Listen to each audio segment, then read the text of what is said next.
Welcome to an all-new episode of Get Lit with Lianna, the podcast. Join me as I sit down with a new guest author in each episode to discuss their books, careers, and everything in between.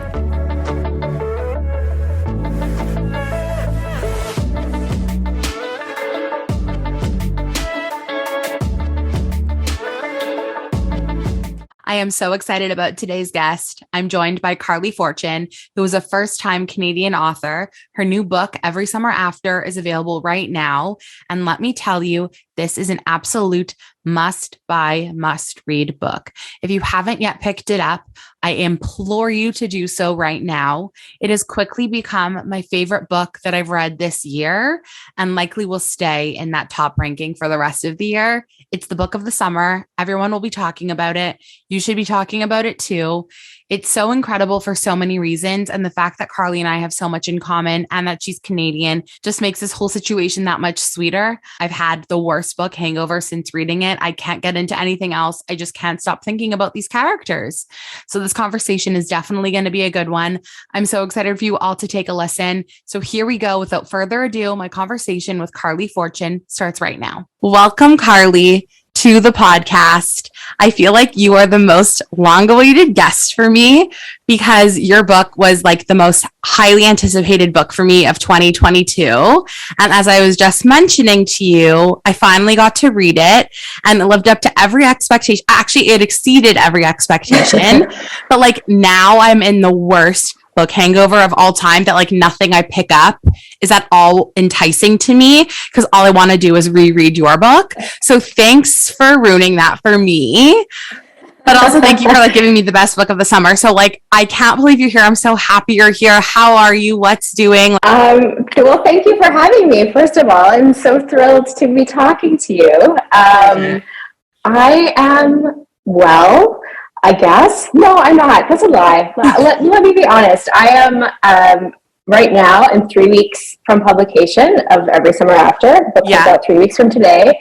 I am an emotional omelet. I'm just like very soft and mixed up, and I have so much excitement and anticipation, but so many nerves. And I'm also working towards a deadline for my second book. I know. I see on social. I have so many. I don't know how much of that you can like actually divulge, but I do have questions about what you're working on now. It's just a wild time. And then I have two boys, and my second son turned one last week. So it's just been this very, extremely kind of wild, emotional ride. I spent last night like sobbing on the couch for an hour, legitimately. Oh my God. Wait, like happy sobbing or sad sobbing? No, it's just like overwhelmed sobbing. Okay, overwhelmed sobbing. Fair. Yeah. You have the most going on right now. It's very clear from like your social media. You are juggling so much. First and foremost, how I know you, I don't even know if we've ever had this conversation, but like a few years ago, our paths crossed because not in an way at all, but you were the editor of Refinery 29. And in my actual professional life, I work in communications and lifestyle, arts, entertainment, like sphere. So I've pitched you stories before and you were always very gracious and very sweet and very nice. Yeah. But then when I saw that you were writing a book, and actually I didn't even put the two and two together, to be honest. Like when I saw your name as the author of Every Summer After, for whatever reason, it didn't dawn on me that it was you until I went to your Instagram and it said like former editor. And I was like, oh my God, it's you. I was freaking out. So tell me about how this whole author thing started, but like maybe it's easier if you start from even before then, like what you were doing. Obviously you were an editor, but like before, like take me back as far back as you think is relevant to what you're doing now. I was born on February 7th, 1984. That's where it all began. It was late at night. I studied journalism at Ryerson. We were just talking about how we both went to Ryerson. And I've worked as an editor for 16 years. That's crazy. A long time. I always, not always, but in high school, I didn't really know what I wanted to do. And we had this university fair, and a friend was like, "You love magazines. You should study journalism." And I did love magazines. I had a room full of magazines. My mom made me like throw out some of my magazines because the floor was going to crash in from the weight of them all. And so I did end up going to journalism school because I wanted to work in magazines. And I've worked at, my first job was at Toronto Life magazine. I worked at a alt-weekly publication that no longer exists called The Grid, which was wonderful. We launched that. And then I went to the Globe and Mail newspaper. Chatelaine. I was the editor-in-chief of Chatelaine for one issue. I worked there for 4 years. And then I was promoted to editor-in-chief, and then I quit after one issue to launch Refinery 29 Canada. Yeah. So my most recent job was with Refinery 29, and I wrote the book. I've always wanted to write. I haven't written that much as a journalist. Okay. And that was because I am a very rational person, and I wanted to earn a paycheck. And I knew that in order to get a job in magazines, being an editor was the kind of straightforward way of doing that. Not a lot of magazines in Canada employ staff writers. So, I had being an editor in mind. And I didn't write very much. But I always had it in the back of my head that I wanted to write a book, and writing fiction was my kind of first love as a child. And in the summer of 2020, my family, my husband, my son, and I were cottaging on a lake near Barry's Bay, where I grew up and where Every Summer After is set. And it was such a stressful time at work. I mean, 2020 was awful, of course. And certainly my life was in no way close to as bad as what some people experienced during that time. But I had got off a very stressful call from work, and I just hung up the phone, and I was like, you know what? Screw this. I need to do something for myself. I haven't done any creative work as an adult for myself. I'm going to write my book, and I'm going to write it this year. And so I did. Crazy. So it was like peak pandemic writing. It was peak pandemic writing. And did you stay at Refinery 29 while you were writing, or did you say, okay, I'm closing this chapter and I'm like literally opening a new chapter? Like, what was that? No. I wrote every morning before work. And I would get up at like 5 a.m. And write until my kid got up, or until I started work at 8. And I had a goal. I calculated how many words I'd need to write in a day in order to finish the manuscript by the end of the year. And it was 388 words to get an 80,000 word manuscript. Oh my God. That's doable. That's no problem. So that's what I did every day. Oh my gosh. And on the weekends, and by the end of the year, I queried agents, and then in January I signed with my agent. So it was a whirlwind. Okay, so what was the outlining process like for this book? Like, I don't want to get into the plot yet because I have so many questions, but like when you set out to write it, like did you kind of know exactly where it was going? Like, I know that some people are like rogue writers and don't have any form of an outline, and some like really plan it out. So how was that for you? I did not plan it out. I knew what the story would be broadly. So I knew that I would have these two characters, that there would be that it would be set like now in the present, but also over the course of summers in the past. And I knew that I wanted it to go back and forth between those timelines. I knew that Percy, my main character, was going to be grappling with this, with what split her apart from Sam. Yeah, I knew what that was. I knew what the betrayal was. I knew, and I knew it would have a happily ever after, because in 2020, and still now, I can't really cope with books that don't end happily. I kind of need it. Yeah. And I had in my head some of the big moments in the book. That kind of emerged for me, but otherwise I did not plot it out. Okay. But obviously, like, there's so much of you in this story, like, given that Percy's an editor in her adult life and the fact that it takes place, like, she lives in Toronto, but she has like this cottage country. I was obsessed with all of the little nods to cottage country. I'm obviously from Montreal, but I've been living in Toronto now for so long. So I have like friends that have cottages. My boyfriend's family sometimes rents a cottage in the summer. So I was like dying at like the core of the ice cream of it all, like all these little things that, like, if you know, you know. So what part of this story came from your real life? Like, did any part of it, any of the romantic aspect of it come from your actual life, or was it all just like fantasy dreamed up? I like to say that Percy's high school experience has had 99% more kissing than mine. Okay. But the parts that are there, I mean, I grew up in Barry's Bay where the book is set. I grew up on the lake. Like, you full-time lived there, not Toronto with a cottage. Like, this was your full-time living. Yes, I was born in Toronto. My dad is Australian, and when we were very young, we had a cottage. We had a cottage in Barry's Bay that my mom and my dad built, really tiny little A-frame. And but when I was 3, we moved to Australia, and we lived there until I was 8 years old. Wow! And when we came back to Canada, my parents decided they didn't want to live in Toronto. My dad. He's now retired, but is a chef. Okay, and cool. My mom, yes, and my mom studied tourism and hospitality at Ryerson. Love that. And my dad really didn't want to be involved in the Toronto restaurant scene. He was not interested in food trends. Okay. And so they decided to move up to Barry's Bay to the cottage, and that's where we settled. And that's where I lived from grade 4 to the end of high school.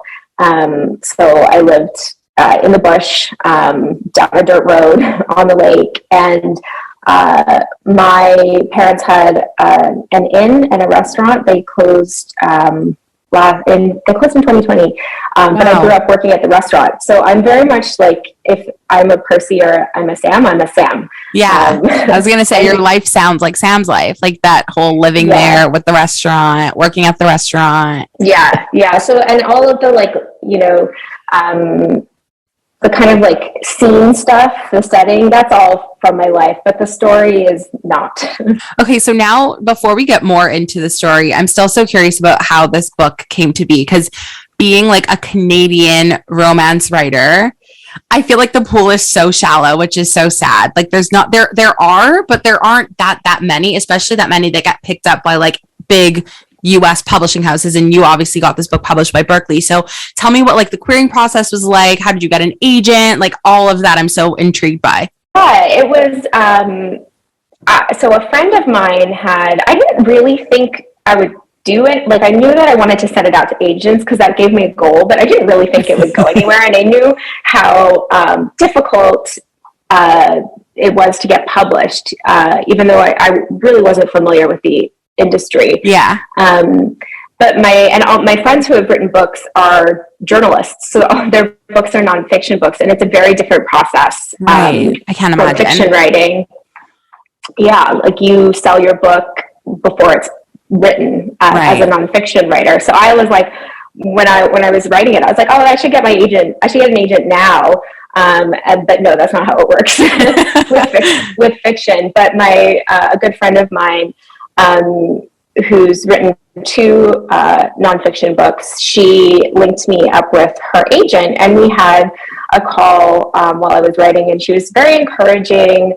And she was like, well, I'll read it when you're done, and I'd be happy to read it. I was like, oh, that's amazing, because I know that's very hard to get somebody to read your manuscript. So the day that I finished the manuscript, I sent it to that agent.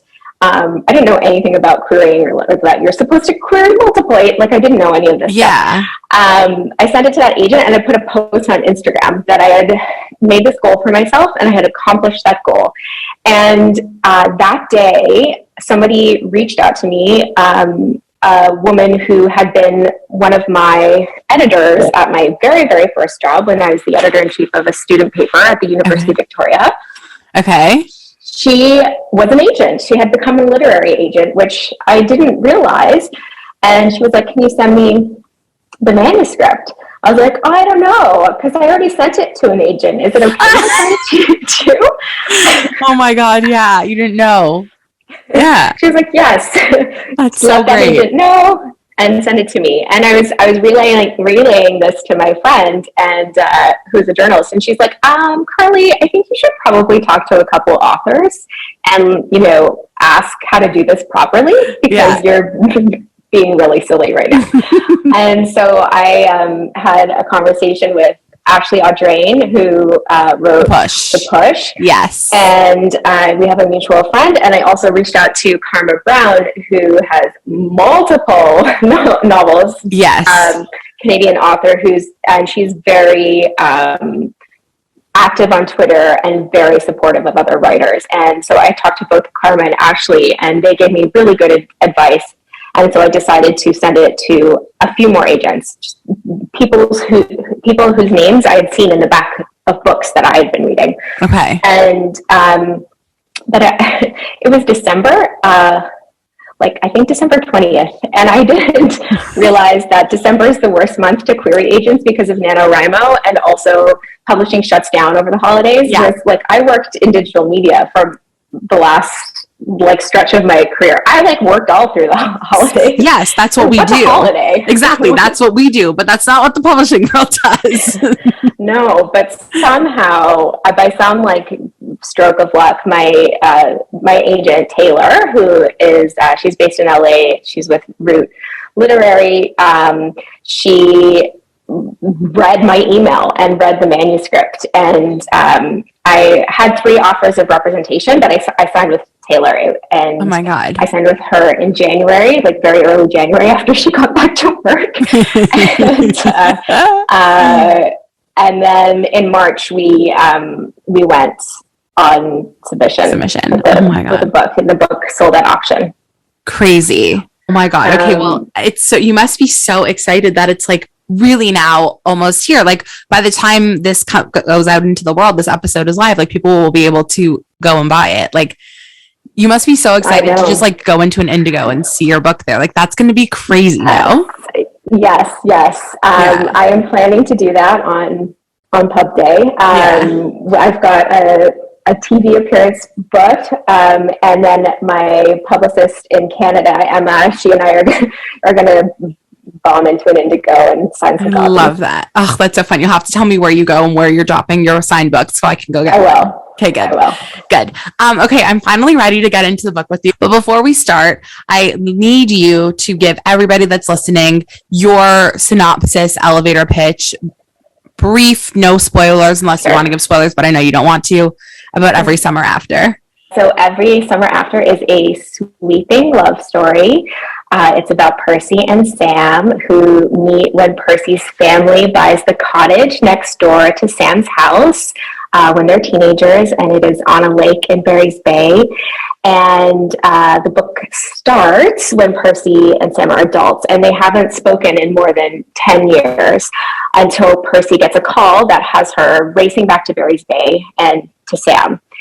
And it's told in now and then timelines over the course of 6 summers in the past, where you see them meet and become fast friends and fall in love, and a weekend in the present where they reunite. And the whole time you're kind of trying to figure out what it is that happened to cause them to split apart, and whether they can kind of, get over their past mistakes and get together in the end. I can't even deal with this story. So okay, I have to just give you, well, you know that I've been screaming and crying over this for 3 days now since I've read it. But what I think, I loved it for so many reasons, and I will tell you all of them. But I think the reason why I loved it the most is because it's the perfect blend of women's fiction and romance. Because sometimes romance books, and I don't knock them, they're my favorite. I love them. They're my bread and butter, my favorite things. Sometimes they could be a little too cheesy or a little too predictable, but when you add in the strong woman's fic storylines to a romance, that's when it's the most epic of love stories. And because we get so much of Percy's growth, seeing her start at, how old is she when they first meet? 13, right? 13, yeah. Yeah. So from 13 until now, she's 30, right? In the present time, we get so much of her life and we see so much of how she's grown. So when you were outlining the books, I know you said you like did kind of plan, like what were some key things you were like, I really want to make sure I touch upon in Percy's personal storyline to like add some of those women fic elements to the story?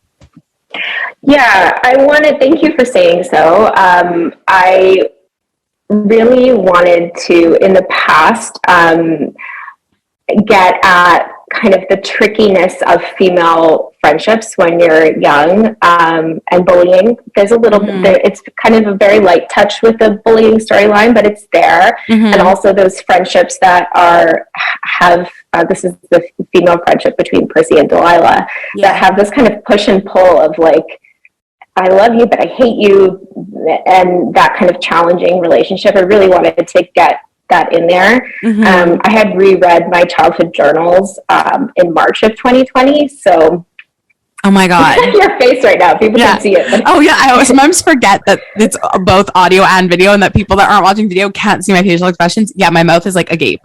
Fully. Yes. Wait, you had old journals, so did you pull from things you had written when you were young?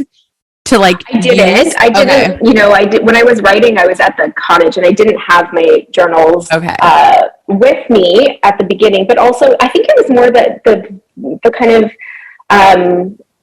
drama of the very real drama of being an adolescent was just so raw for me. And also, I was kind of in the area where I grew up, so I was feeling very nostalgic, and I wanted to. You know, one thing that struck me when I read my diaries was how raw it still felt. Really? And I had, and it just so much hurt, and and so many secrets, and a lot of the. I mean, I was very boy crazy, and my journals start from the age of 7 till all through high school. Oh my god! And so I wanted to get that kind of. Emotion across, but while being very respectful of that experience, because I think teenagers are kind of thought of as silly, and it's not silly. And so that's something I really wanted to honor. Another part of Percy's character that I really loved, and I think that you touched on really well and really importantly, was her whole grappling with her anxiety and her mental health, which is obviously a really big part of her storyline. And obviously we learn as the story goes on when those panic attacks started and what they're triggered by. So why was that important for you to include? But like, this is another part of the woman's fic storyline, I think, that I really loved. I think in general, my kind of favorite romances are where the happy ending is hard won. And they're books about people who, they're books about people who need to get over their shit in order to get it on and get together. Yeah. And I really, I like that's what I like from my reading experience. As I said, I wanted a happy ending, but I mean, how old am I now? I'm 38 now. I've been through a lot of life, no more than anybody, but I've been through life, and I wanted to make a character who had also gone through stuff, and I also wanted to show how this relationship really marked her. And I myself have dealt with anxiety. I myself have had panic attacks, and I think one of the things that Percy really struggles with and tries to overcome is self-hate, and that is really where her anxiety kind of stems from. And so the forgiveness is a big theme of the book, and it's about forgiving others, but it's also about forgiving yourself. And that's really hard. It's really hard to do. The other part of the whole anxiety storyline that I loved is how Sam, as a partner, as a friend, as a man, handles her anxiety and how it manifests itself outwardly. So why was that so important for you to include in the book? Because you could have just had it as her having these panic attacks and it never been recognized by Sam, but instead she has a panic attack in front of him, and more than once in the book he's able to calm her down and talk her out of it, more than him just being a doctor, being a human. So why was that important to include? Because that part really resonated with me. Oh, I'm so glad. That's a good question. I think, the book in the present timeline, it's a very short amount of time. It's a weekend. I didn't even realize that when I was writing. Yes. Really how kind of condensed that time is that they have. And I think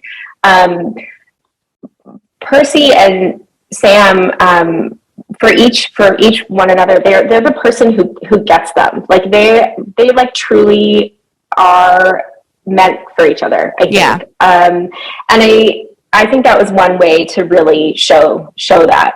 And Sam, I think has grew up a lot. I think he's a pretty, I love Sam. I think he's quite a flawed teenager. Yeah. And I think this, how he responds to Percy in the present day just kind of shows some tremendous growth as an adult. And I really wanted to underscore kind of the difference between being 17 and the difference between being 30. Because we learn a lot. We learn a lot, hopefully, about ourselves and other people and how to accept. Right. It's really interesting, the growth from both of them, from 13 to 30, and how it's shown throughout the book and all of the flashbacks.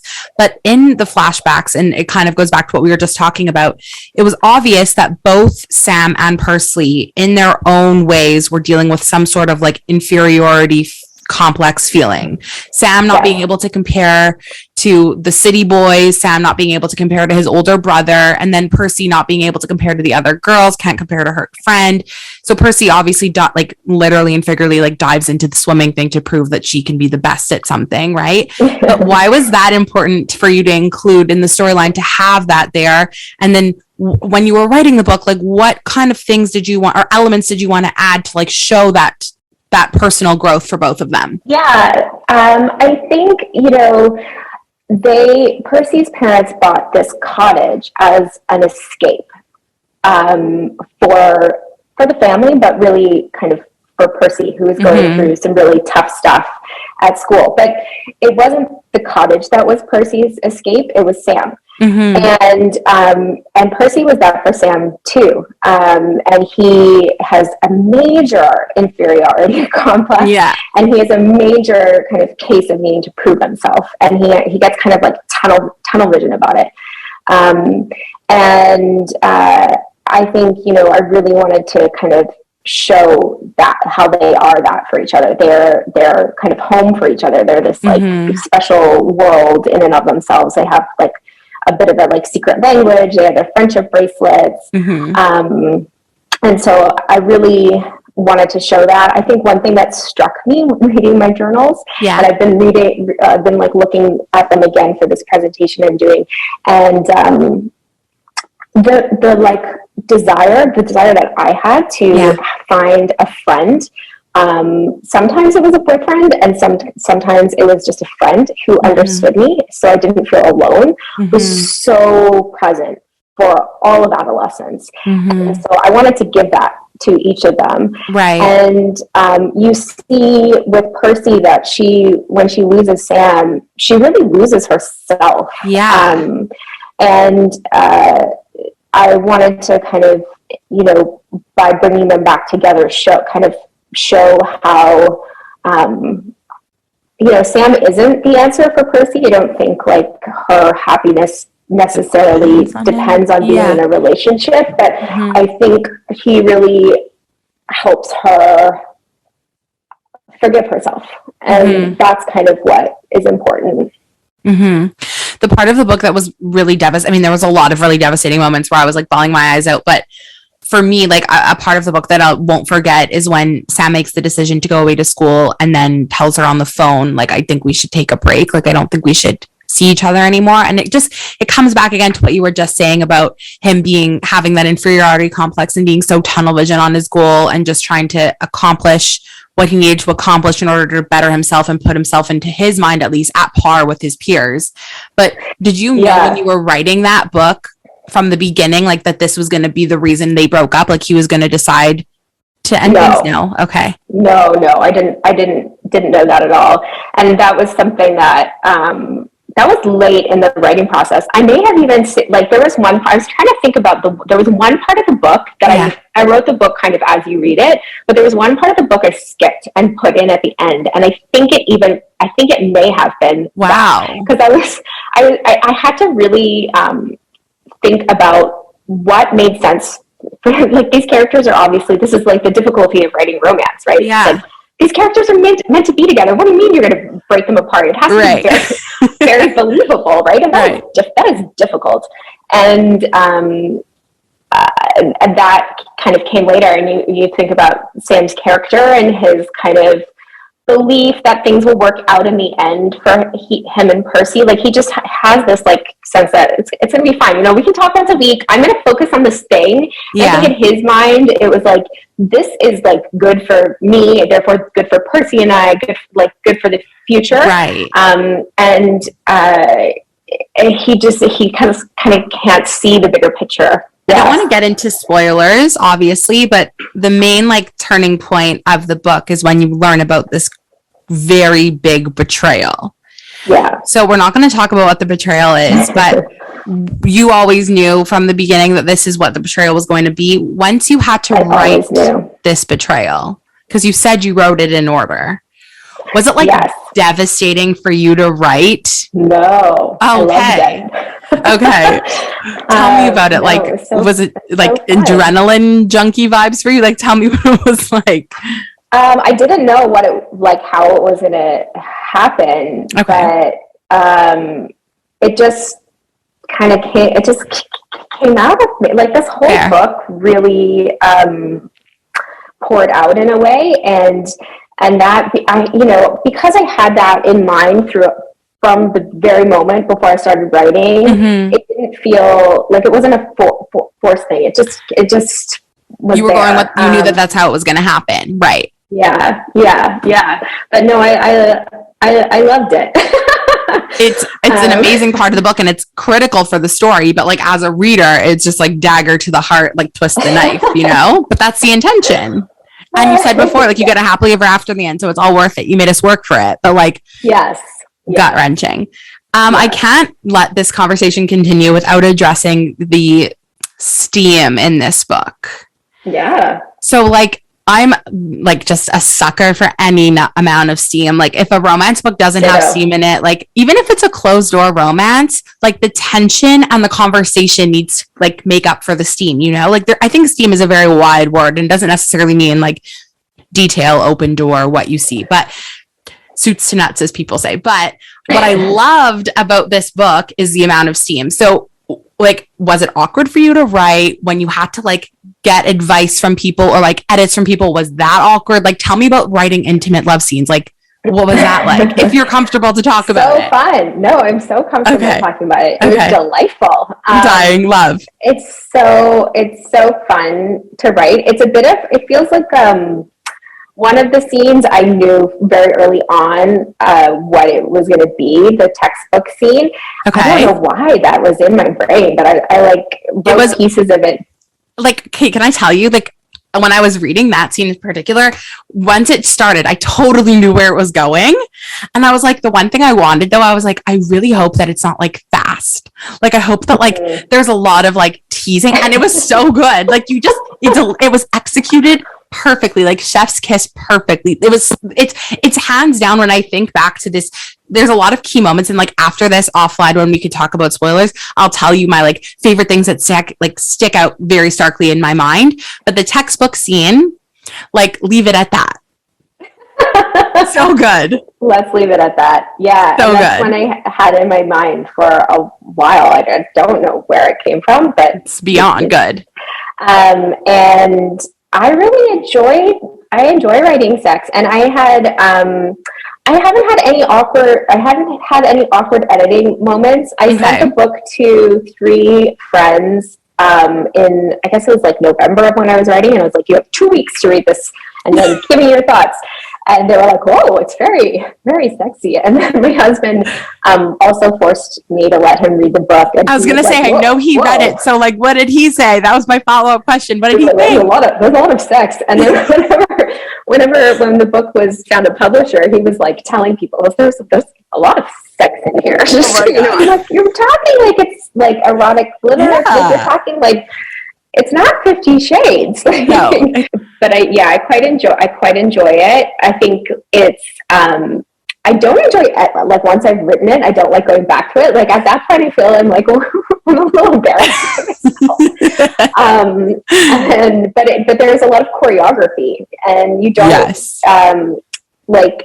It's very easy to repeat words, and I hate word repetition so much. It's like one of my like pet peeves as an editor. Yeah. And so they're like, okay, well, how are you going to say run your hand? It's like, okay, your finger, you're going to do like, so there's a lot of, and it's like, okay, that hand is there, and this is there. Okay, so that's what I was going to ask. So when you're writing a scene like that, you obviously have to imagine it, but like, I would imagine like parts of your brain, like you skip ahead of things that you think that you don't need to write down, right? Like how hard was that to do, to put pen to paper for that?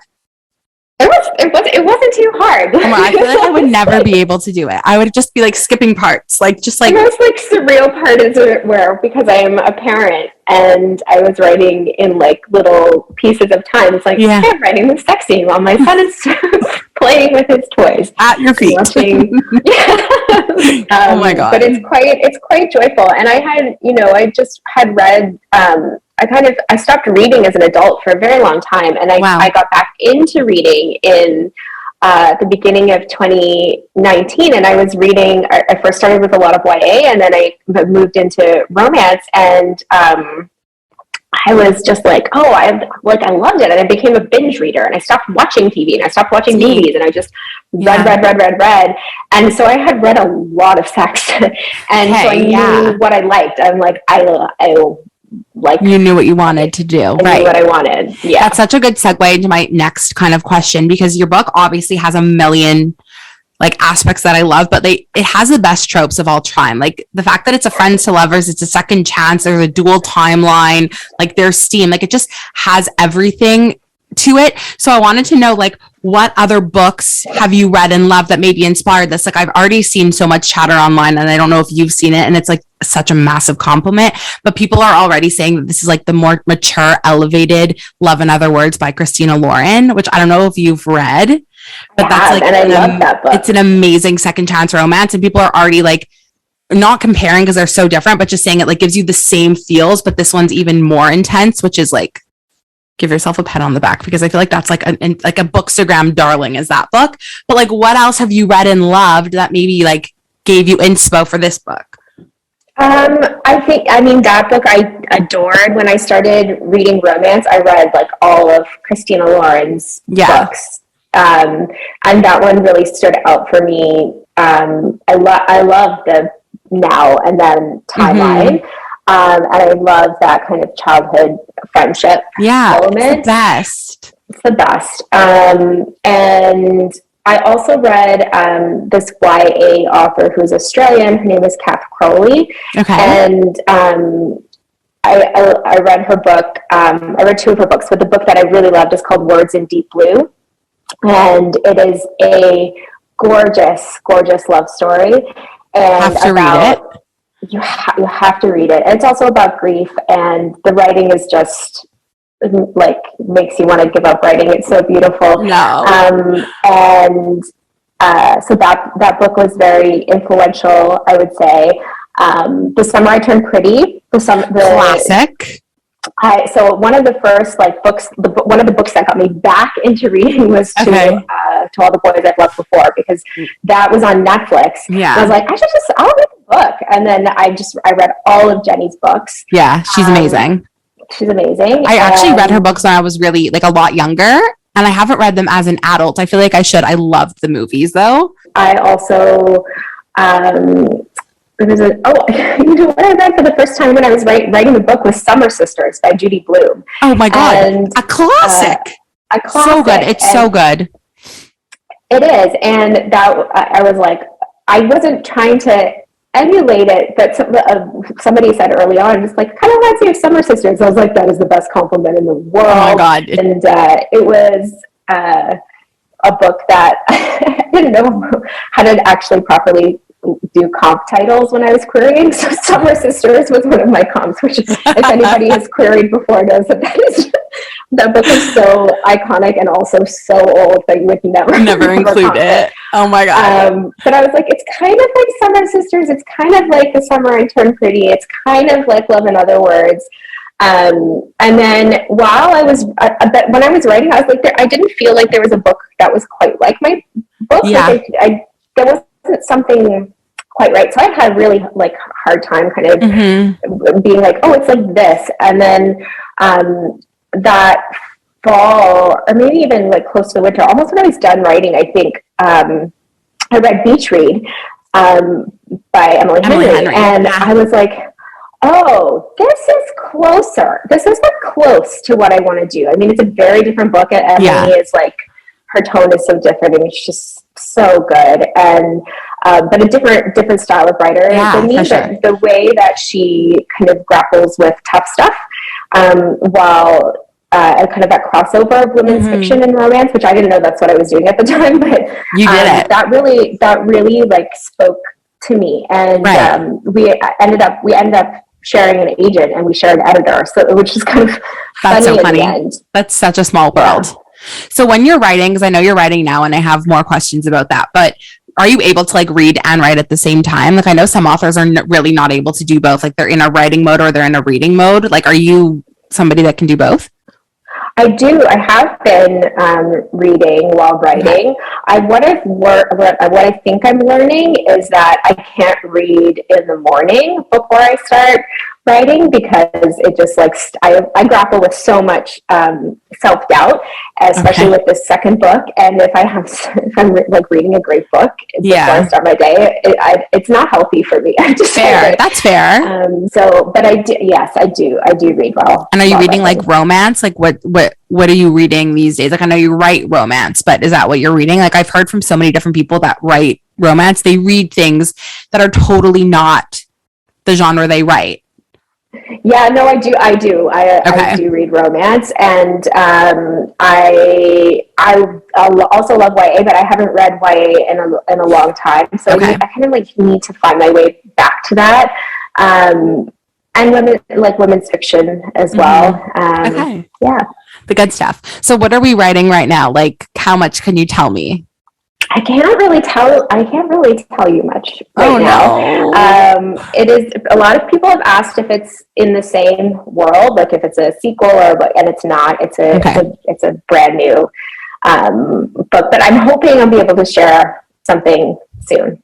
So exciting. And you have obviously no idea like when it'll be coming out in the world, because you're still writing it. Well, the plan is for it to come out in 2023. Okay. So we'll see if like my second draft is a total shit show, then maybe my editor will say, Leah, maybe not 2023. No chance. Yeah. My dream is to be kind of like on a book a year schedule, right? Yeah. Oh my God, so fun. And it's crazy that this is like what you're doing now full time. Like it's so incredible. And especially being Canadian and writing romance books that are like, I just know this book is going to become everybody's must read of the summer. And I hope so. It's so good. It's so good. Like the things that I've even just seen online so far from other people have been so positive. Like I knew going into it, I was going to love it, but I was like, hey, I have to be realistic. Like I need to make my own decision. And it's just, it exceeded every expectation, as I said to you an hour ago when we started recording. Thank you. It's everything. I love this story, and I'm so excited for everyone else to read it. Well, thank you so much for taking the time. This was so much fun. And if you are listening to this now, you better have read this book. And if you haven't, go get it this second, because it's the best book you'll read this year. Thank you.